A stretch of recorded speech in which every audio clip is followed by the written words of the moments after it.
ಧನ್ಯವಾದಗಳು. ತುಂಬಾ ಒಳ್ಳೆ ರೆಸ್ಪಾನ್ಸ್. ನಾನು ಆಕ್ಚುಲಿ ನಿನ್ನೆ ರಾತ್ರಿ ಸಿನಿಮಾ ನೋಡಿದೆ, ಪ್ರೀಮಿಯರ್ ಶೋ ಅಲ್ಲಿ ಎಲ್ಲ ಆಡಿಯನ್ಸ್ ಜೊತೆ ಪ್ರೆಸ್ ಜೊತೆ ಕೂತ್ಕೊಂಡು ಸಿನಿಮಾ ನೋಡಿದೆ.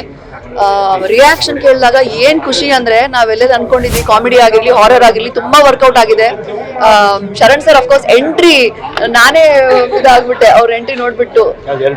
ಎರಡೂನು ಡೈನಮೋ, ಮೋಸ್ಟ್ ಇಂಪಾರ್ಟೆಂಟ್ಲಿ ಡೈನಮೋ. ಎಲ್ಲ ನಂಗೆ ಥಿಯೇಟರ್ ಎಕ್ಸ್ಪೀರಿಯನ್ಸ್ ಆದ್ಮೇಲೆ I am very very very happy. ನಾನು ಏನು ಹೇಳ್ಬೇಕು ಅಂತ ಗೊತ್ತಾಗ್ತಿಲ್ಲ ಇವಾಗ. ಎಲ್ಲರೂ ಥಿಯೇಟರ್ಗೆ ಬಂದ್ಬಿಟ್ಟು ಸಿನಿಮಾ ನೋಡಿ, ಯಾಕೆಂದ್ರೆ this is a theatrical experience cinema movie. Sound system ಆಗಿರ್ಲಿ, ವಿಜುವಲ್ಸ್ ಆಗಿರ್ಲಿ, ನಿಮ್ಗೆ ಗೂಸ್ ಬಂಪ್ಸ್ ಕೊಡುವಂತ ಮೂಮೆಂಟ್ಸ್ ಆಗಿರ್ಲಿ, ಸಿನಿಮ್ಯಾಟಿಕ್ ಪಕ್ಕಾ ಥಿಯೇಟರ್ ಎಕ್ಸ್ಪೀರಿಯನ್ಸ್ ಸಿನಿಮಾ. ದಯವಿಟ್ಟು ಥಿಯೇಟರ್ಗೆ ಬಂದ್ಬಿಟ್ಟು ಸಿನಿಮಾ ನೋಡಿ. ಥ್ಯಾಂಕ್ ಯು ಸೋ ಮಚ್ ಎಲ್ಲರೂ ಇಲ್ಲಿ ಇರೋದಕ್ಕೆ. ನಾನು ಫಸ್ಟ್ ಸಿನಿಮಾ ನೋಡಿದ್ದು, ನಿನ್ನೆ ನೋಡಕ್ ಆಗಿರ್ಲಿಲ್ಲ. ಬಟ್ ಸಿನಿಮಾ ನೋಡ್ತಾ ನೋಡ್ತಾ ಸಖತ್ ಕನೆಕ್ಟ್ ಆದ್ವಿ ಅಂತ ಹೇಳ್ಬೋದು. ನನಗೆ ಸಿನಿಮಾ ಮಾಡಿದ್ರು ಕೂಡ ನನಗೆ ಎಷ್ಟೊಂದು ಟ್ವಿಸ್ಟ್ಸ್ ಅಂಡ್ ಟರ್ನ್ಸ್ ಶಾಕ್ ಕೊಡ್ತು. ಶರಣ್ ಸರ್ ಮತ್ತೆ ನಮ್ದೆಲ್ಲ ಟೀಮ್ ಎಂಟ್ರಿ ಆಗಿರ್ಬೋದು, ಅದೆಲ್ಲ ನನಗೆ ಶೂಟಿಂಗ್ ಟೈಮ್ ನೆನಪಾಗ್ತಾ ಇತ್ತು ಆಕ್ಚುಲಿ.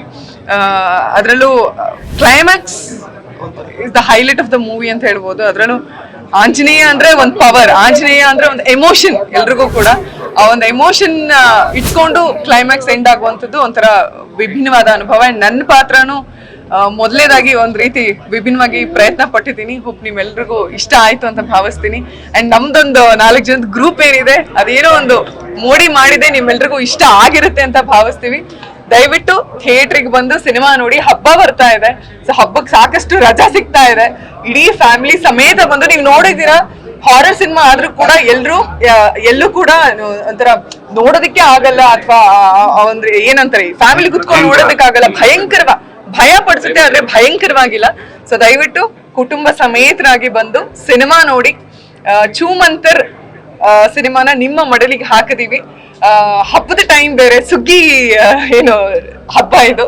ಸೊ ದಯವಿಟ್ಟು ಆ ಒಂದು ಸಂಭ್ರಮನ ನಮ್ಮ ಕನ್ನಡ ಚಲನಚಿತ್ರಕ್ಕೆ ಕೊಡಿ. ದಯವಿಟ್ಟು ಚೂಮಂತರ್ ಸಿನಿಮಾ ನೋಡಿ. ನಿಮ್ಮೆಲ್ಲರ ಆಶೀರ್ವಾದ ಇರಲಿ.